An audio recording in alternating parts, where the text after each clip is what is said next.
বাংলাদেশে হিন্দুদের উপর নির্যাতন এবং নন্দীগ্রামে বিজেপির নেতাকর্মীদের মিথ্যা মামলায় ফাঁসানোর প্রতিবাদে নন্দীগ্রামে হাজার হাজার সনাতনীদের প্রতিবাদ মিছিল। রাজ্যে আইন শৃঙ্খলা নেই, এটাতে প্রমাণিত। শুধু সাধারণ মানুষ নয়, বিজেপির নেতাকর্মী নয়, তৃণমূলের হিন্দু নেতাকর্মীরাও আক্রান্ত হচ্ছেন। কলকাতার বুকে সুশান্ত ঘোষ কাউন্সিলর আক্রান্ত হয়েছেন, সন্দেশখালীতে সুকুমার মাহাতো আক্রান্ত হয়েছে, মিনা খার এমএলএর উপর আক্রমণ হয়েছে, আজকে দুলাল সরকারের উপর আক্রমণ হয়েছে। এটা হচ্ছে মমতা ব্যানার্জির অপদার্থতার জন্য। 2021 সালে বিধানসভা ভোটে ভারতীয় জনতা পার্টির ওই ওল্ড মালদার প্রার্থী এমএলএ যিনি পরে জিতেছেন, গোপাল সাহার উপরও গুলি চলেছিল। বাংলাদেশের বর্ডার এলাকা, চাঁপাই নবাবগঞ্জ কাছেই, একদম কয়েক কিলোমিটার দূরেই চাঁপাই নবাবগঞ্জ, মহতিপুর বর্ডার কমপ্লিটলি জঙ্গিদের হাতে চলে গেছে, পুলিশের হাতে। পুলিশ ব্যস্ত, পুলিশের কাজ তৃণমূলকে স্যাটিসফাইড করো, পয়সা তুলো, আর যত রকম নোংরা কাজ আছে করো। তাই যার তার কাছে বন্ধু ঘুরে বেড়াচ্ছে, যে কোনো লোকের নিরাপত্তা নেই।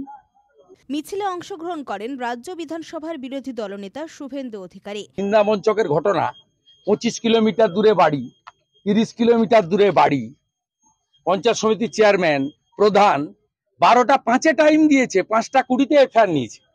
বসির বলে ল ক্লার্ক লিখে, আমার কাছে সব ছবি আছে, কখন থানায় ঢুকেছে, কি করেছে, সব দুনিয়ার লোক জানে। তার বাড়ির লোক 3টের সময় মেলে একটা কমপ্লেন করেছে। সেই কমপ্লেনটাই সন্তুষ্ট না হয়ে তৃণমূলকে নিয়ে বসে এই তুহিন বিশ্বাস বসে রেডি করে সবকে যুক্ত করেছে। এতে আমাদের কোনো লোককে, এ তো সব মডেল।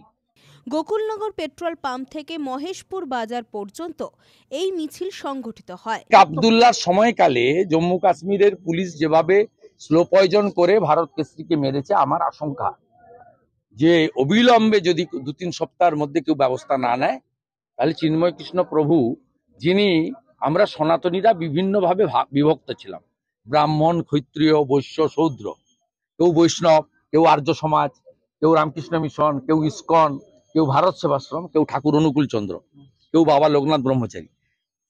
উনি যেটা করেছিলেন, সব সনাতনীদের এক করেছিলেন। সনাতনীদের যত ভাগ ছিল সবাইকে ঐক্যবদ্ধ করেছিলেন।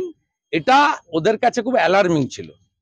তাই উনাকে আটকে রেখে প্রায় 2 কোটি সনাতনী, তাদের উপর দমন পীড়ন, ধর্ম পরিবর্তন করতে বাধ্য করা, ভারতে চলে যেতে বাধ্য করা, এই কাজগুলো করে হিন্দুদের মুছে ফেলতে চায়।